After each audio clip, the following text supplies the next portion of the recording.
Welcome back to What Arty Noobs with General Disturbance. This is an IS-4. It's a Tier 10 Soviet heavy tank. It's located on the south spawn of Minsk, and it's under the command of General Clem of REBRN, or General Clem. Battle started. Okay, he's got a 122mm gun. That's 440 Alpha from this one. And, well, it didn't actually have the gun that's listed in the wiki, because Wargaming admitted that it actually did have a slightly different gun, and also they've admitted that it didn't have as much gun depression as this one has. 6 degrees of gun depression, but it actually should only have 3. Well, General Clem's gone for the concrete. Let's see if he can get some damage on these guys. Nope, not on that shot. Backs up. Now, the thing about the IS-4 is it's very, very difficult to damage if you are trying to hit the hull or the turret. The only real weak spot is that lower plate, the lower glacis. Okay. Got a hit on the 277, but he's just trying to get a good shot in him. Yeah, this time round he did as well. Low roll, but 419 is still a hit. There's a bunch of enemy tanks over there. Every time he pokes out, though, he's exposing his turret. Yep, bouncy. Very, very bouncy, this turret. Puts a round into the 277 again, but a very low roll this time, 391.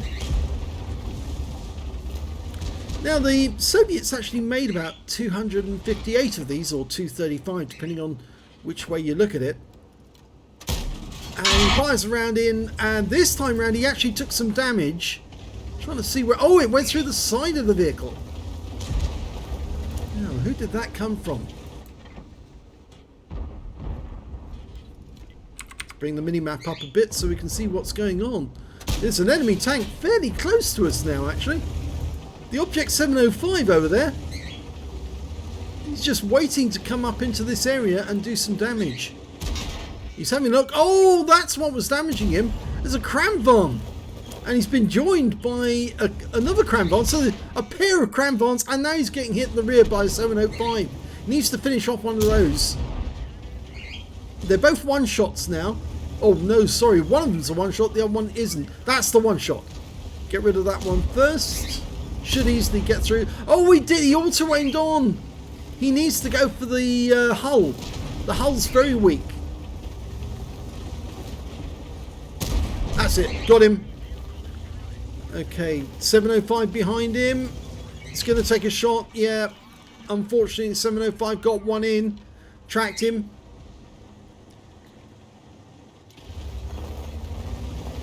And he's trying to defend himself against the 277. Puts a round into him. Goes for some ram damage. Pushes the guy out. Blocks a shot. He's going to go for the follow-up. Pulls back to avoid getting hit by the 705 or a Foch. Finishes off the 277. Now he can go around the corner and deal with the 705 on equal terms. But instead he's decided he's going to get that 50 TP. Just checking where the 705 is. 50 TP, your time is up. Okay, low roll, 424. It's the Bobject actually who's dominating this because he's keeping him tracked. Go for another one. Yep, finishes him off.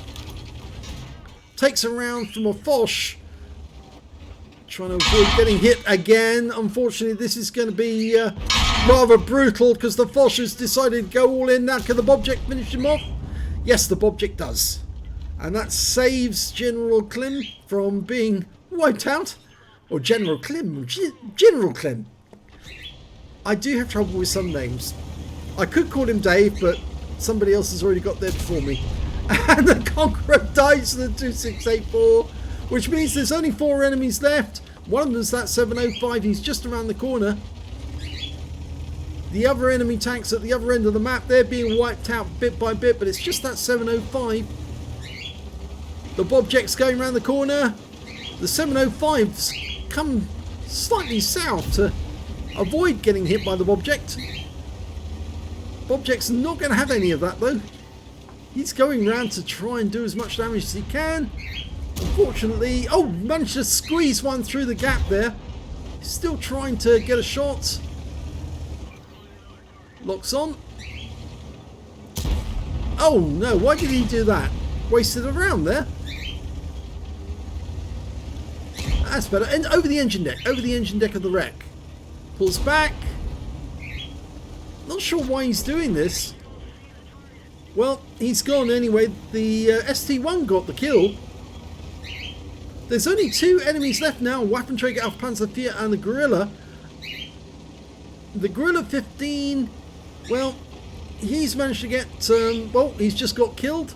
He managed to get 1 kill. Waffenträger got 1 as well. General Clem hasn't got that much in the way of hit points. 127. I don't think he really wants to tangle with the Waffenträger, but I think he would like some more hit points. Because he's already on 4.3k with 2k of assist.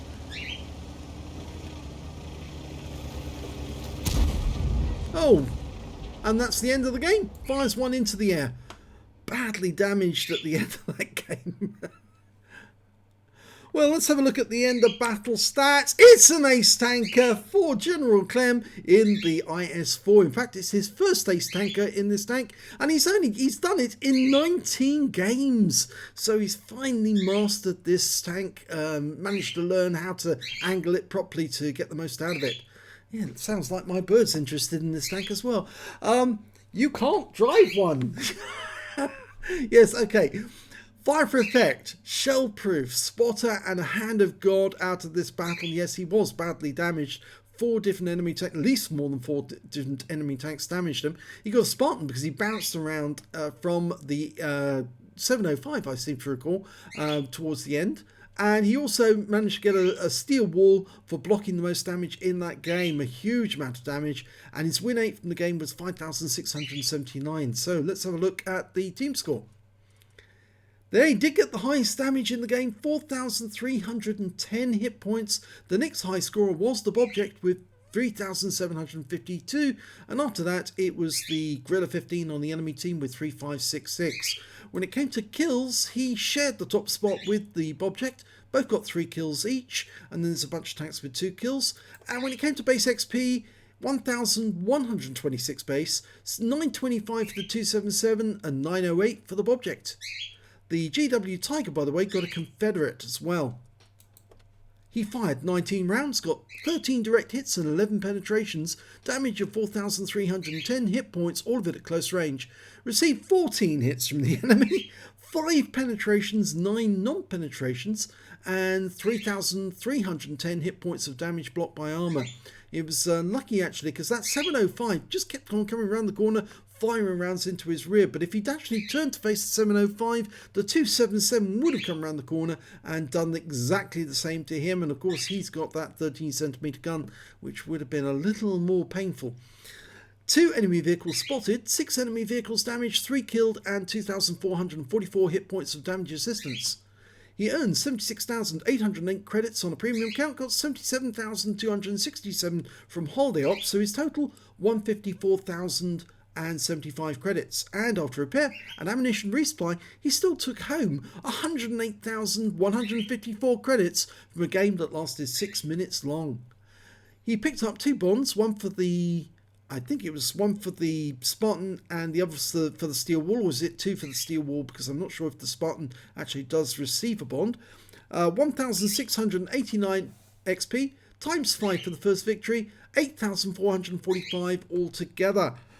So very well done, doing 19 games to get to the ace tanker, and well, the only problem with the IS-4 is it's so sluggish and so slow that it's very difficult to actually turn around and deal with enemies that creep up behind you. It does have really good armour, but there are a few weak spots, glaring weak spots. As you saw in that battle, he did take damage, well, it's mostly from the side, because as soon as the enemy can outflank you, they can actually put holes in you. This tank wasn't really a frontline Soviet tank, because although they did send it out to the Far East to help with the Soviet involvement in the Korean War, if they did become involved, they didn't actually in the end. And of course these tanks stayed out there because of course the Soviets could use their other tanks, their better tanks, on the European front. But the IS-4, well, it's interesting, but I must admit that it just very, very sluggish, very slow, and I still think I prefer a 705 or a 277 to the IS-4. But anyway, there you go. If you enjoyed that replay, please give this video a like and do subscribe to our channel, and thank you for watching.